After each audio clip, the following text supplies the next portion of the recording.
The amount gained and used when refining dihydrogen jelly has been adjusted for logical consistency. Welcome back to No Man's Sky, everyone. Jason here with some secret changes that you probably haven't not noticed in No Man's Sky with the Fractal update.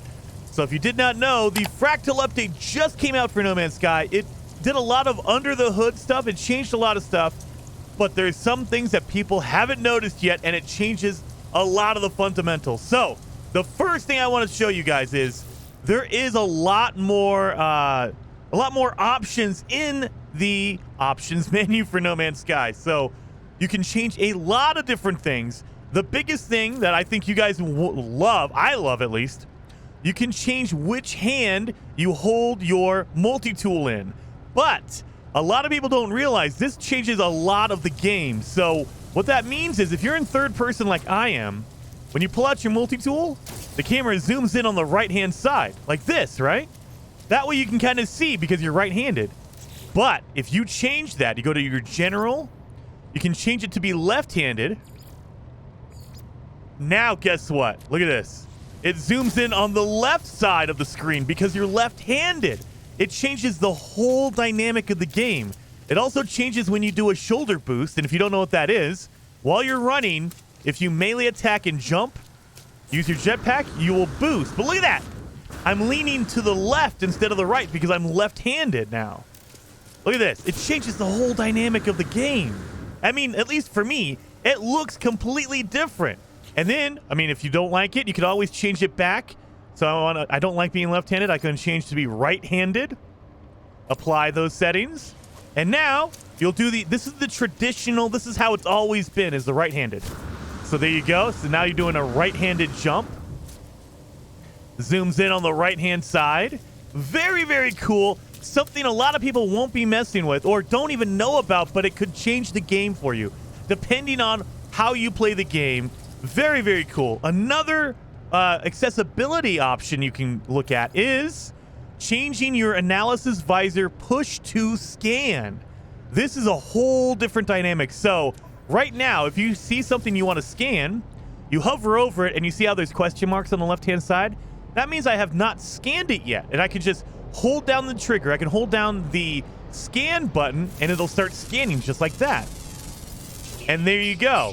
The advantage to that is if I hover over like an animal and it's like flying away or something like that, you don't have to keep your cursor over it. Look at this.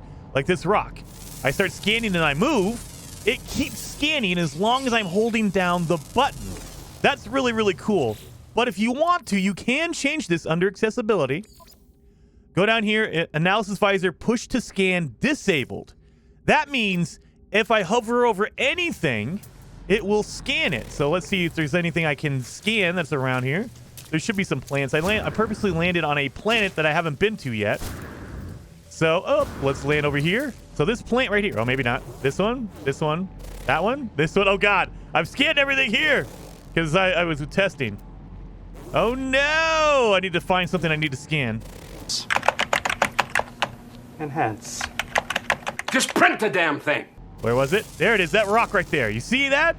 If I hover over it, it'll start scanning. But if I move, it will stop scanning. So the downside to this is you have to make sure you're hovering over the thing you want to scan. So if there's an animal flying around, it'll be hard because you got to follow it and kind of like go around with it like that.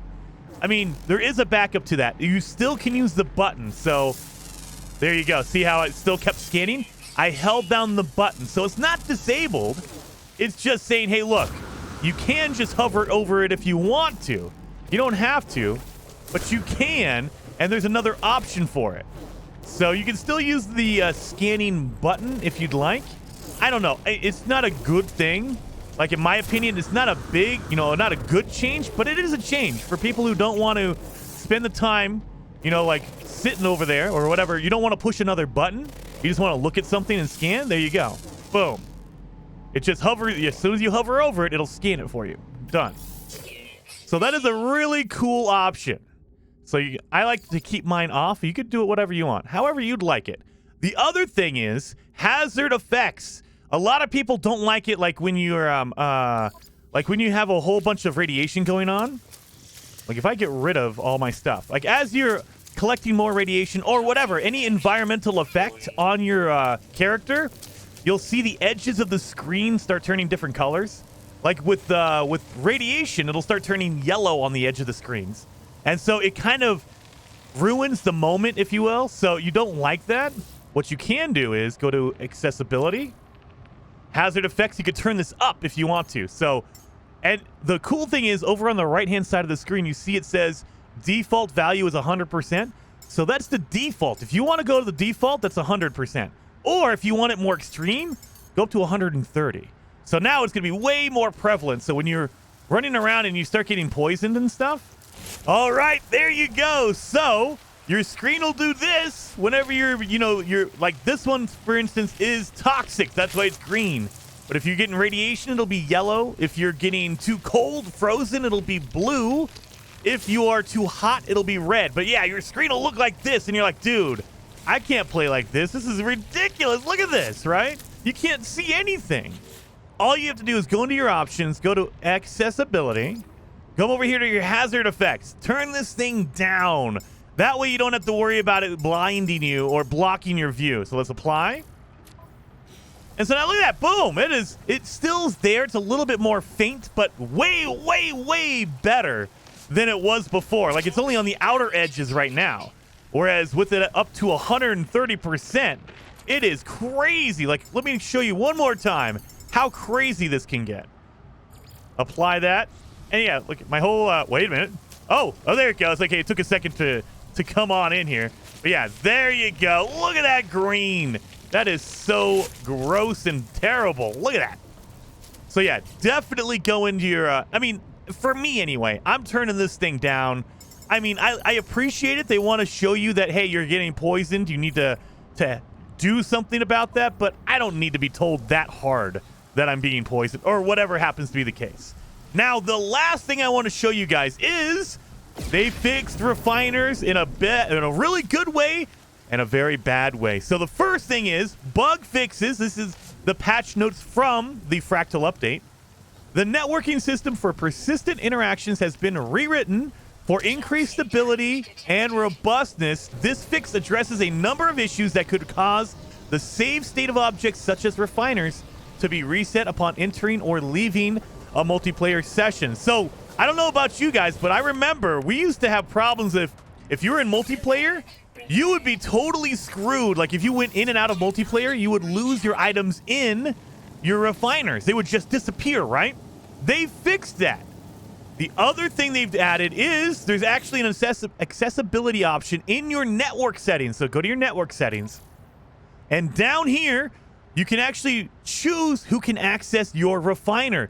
That was never an option before. So now you can say, hey, look, I only want my group and my friends to get into my refiner. Or you can say anybody can. I want anybody to jump in my refiner and take it or use it however they want.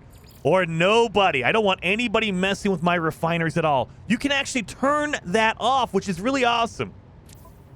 Now for the bad news, you guys. You remember how we used to have awesome farming with the dihydrogen jelly? Sadly, they took that away. So if you don't know, there was a trick. It would only cost you 40 dihydrogen to make a jelly, right? So you can use 40 of them to make a jelly. And then if you refined it, it would give you 50 back. So technically, it would just create 10 bonus dihydrogen jelly. It does not do that anymore. Look at that. 1 out of 40. That means you only get back 40. There's no reason to farm dihydrogen jelly in your refiner again. You don't want to do that. They fixed it. They've literally changed it in the patch notes. Again, they said the amount gained and used when refining dihydrogen jelly has been adjusted for logical consistency. Meaning, you can't just create 10 extra dihydrogen by farming it in your freaking refiner. Oh, man. That takes away a really cool, cheesy thing. I mean, you could call it an exploit or whatever. It was a nice thing to have back in the day. Sadly, that is gone now. So hopefully you guys liked the video. If you did, hit that like button, and I will see you guys next time.